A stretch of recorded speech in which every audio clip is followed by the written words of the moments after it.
Yo, balik lagi sama gua di Wahyu Penakluk. Gengs, lu pernah bayangin gak sih?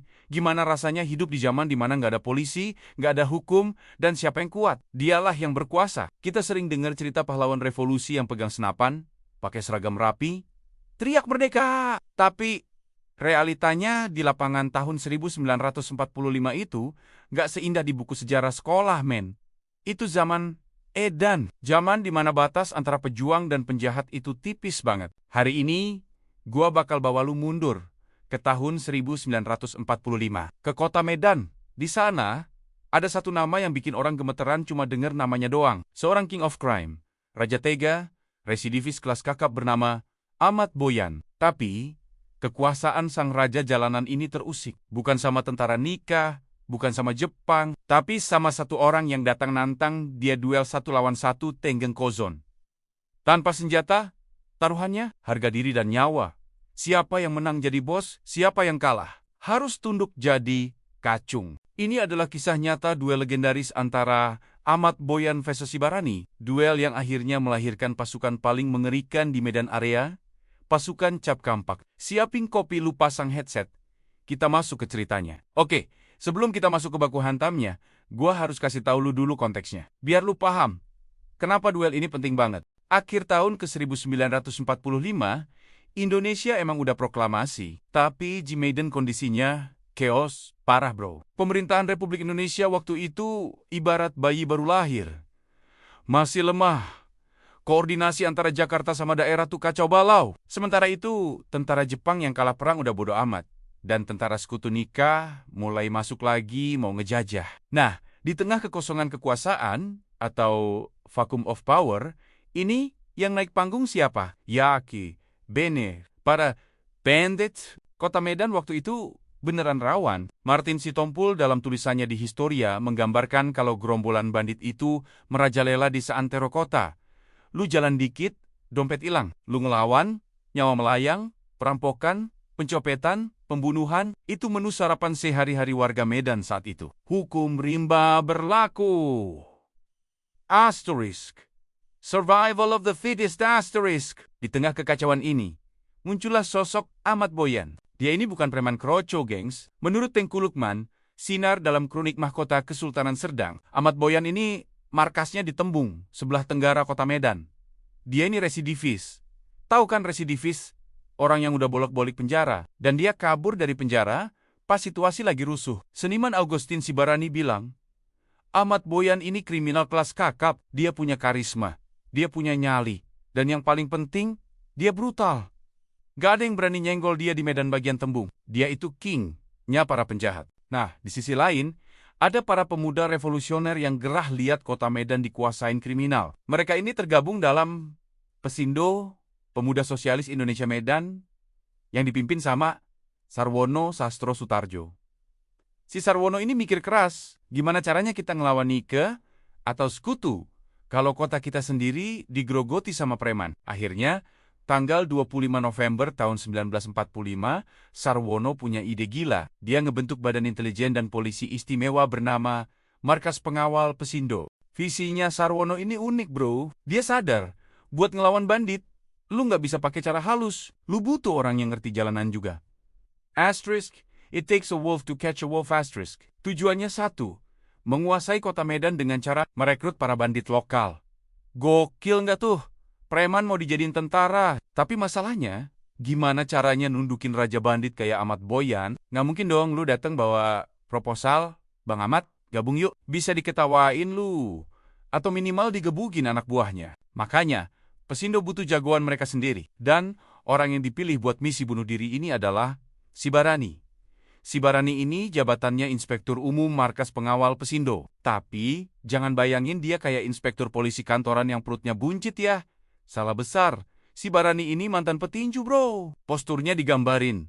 Besar, tegap, kekar. Dia punya tugas khusus.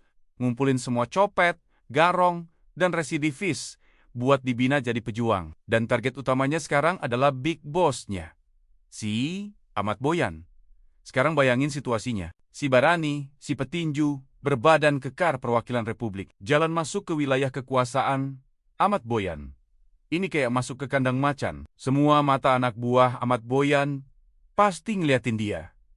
Salah ngomong dikit, tamat riwayatnya. Saat mereka berhadapan muka, tensinya pasti gila banget. Si Barani nggak bawa pasukan buat nyerang. Dia datang sebagai laki-laki. Dia kasih Ahmad Boyan 2 pilihan. Pilihan pertama, Ahmad Boyan nyerah baik-baik, terus gabung dan tunduk sama markas pengawal Pesindo. Pilihan kedua, duel. Ya, lu nggak salah denger. By one, 1 lawan 1, tanpa pistol, tanpa golok, tanpa bambu runcing, cuma tangan kosong dan kaki telanjang. Si Barani kasih tawaran yang fair, tapi ngeri. Kalau lu menang lawan gua, lu boleh bebas. Lu boleh bikin pasukan lu sendiri, gua nggak ganggu. Tapi kalau lu kalah, lu harus tunduk sama perintah gua. Coba lu posisiin diri jadi Ahmad Boyan. Dia raja jalanan, ditantang di kandang sendiri. Gengsi dong. Kalau nolak, harga diri sebagai king dipertaruhkan di sini. Tanpa banyak babi bu, Ahmad Boyan milih opsi kedua. Dia nantang. Baku hantam. Dia yakin. Pengalaman dia berantem di jalanan, main kotor, main kasar, bisa ngalahin teknik tinju si Barani. Dan terjadilah duel paling epik di sejarah dunia. Hitam Medan anak-anak Pesindo dan anak buah Ahmad Boyan ngebentuk lingkaran. Jadi saksi sejarah. Lu bayangin pertarungannya. Di satu sisi, ada si Barani, mantan petinju. Gerakannya pasti terukur. Kuda-kudanya rapid. Dia ngandelin footwork, jab, uppercut, disiplin. Di sisi lain, ada Ahmad Boyan. Petarung jalanan tulen. Gayanya liar, brutal, gak pakai aturan. Dia biasa ngebunuh orang, bro. Dia pasti nyerang titik vital. Nyakar, gigit, apa aja yang penting lawan tumbang. Pertarungan itu digambarin berlangsung seru dan lama. Ini bukan kayak di film yang sekali pukul pingsan. Enggak. Ini adu fisik dan mental. Darah pasti udah nyiprat kemana-mana. Napas udah senin komis. Ahmad Boyan mungkin awalnya ngeremehin. Tapi jauh lupa si Barani itu atlet. Stamina dan teknik pukulannya beda sama preman pasar. Setiap pukulan si Barani itu masuknya telak, pelan tapi pasti. Sang raja mulai goyah. Teknik tinju si Barani mulai mendominasi kebrutalan Ahmad Boyan. Wajah residivis yang ditakuti Samadon itu mulai babak belur. Matanya bengkak, bibirnya pecah. Dan akhirnya, di satu titik, Ahmad Boyan ambruk. Dia udah gak sanggup bangun lagi. Di momen itu, hening. Semua nunggu. Apa Ahmad Boyan bakal ngamuk? Atau dia bakal nusuk dari belakang? Ternyata, jiwa satria itu masih ada. Ahmad Boyan, dengan kondisi babak belur, ngaku kalah. Dia nepatin janjinya. Dia menyerah kepada si Barani. King jalanan itu akhirnya takluk di tangan petinju revolusi. Kekalahan Ahmad Boyan itu jadi titik balik sejarah di medan area. Sesuai janji, Ahmad Boyan dan anak buahnya gabung ke barisan perjuangan. Mereka yang tadinya sampah masyarakat, sekarang punya tujuan hidup baru. Mempertahankan kemerdekaan. Tanggal 1 Desember tahun 1945, Sarwono bosnya Pesindo tadi ngebentuk unit pasukan khusus di bawah pimpinannya. Unit ini isinya orang-orang bermasalah, tapi punya nyali gede. Nama pasukannya? Pasukan Cap Kampak. Wih, denger namanya aja udah ngeri kan? Dan lu tahu siapa salah satu penggeraknya? Ya, si Ahmad Boyan itu. Mereka jadi laskar yang paling diwaspadai di Medan. Mereka pakai taktik gerilya, taktik jalanan, buat ngacak-ngacak pertahanan musuh. Energi liar mereka yang tadinya buat kriminal, disalurkan buat ngusir penjajah. Ini bukti, gengs, bahwa di masa revolusi, patriotisme itu bisa muncul dari mana aja. Gak peduli lu anak sekolahan, petani, atau bahkan residivis kayak Ahmad Boyan. Ketika negara manggil, mereka semua berdiri di barisan yang sama. Cerita Ahmad Boyan dan si Barani ini ngajarin kita satu hal.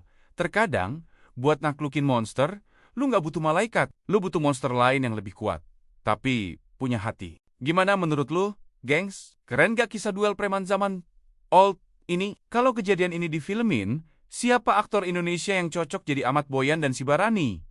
Tulis di kolom komentar ya. Jangan lupa like, share, dan subscribe Wahyu Penakluk buat cerita-cerita sejarah dan misteri yang lebih gokil lagi. Gua Wahyu pamit undur diri. Sampai jumpa di video selanjutnya. Peace!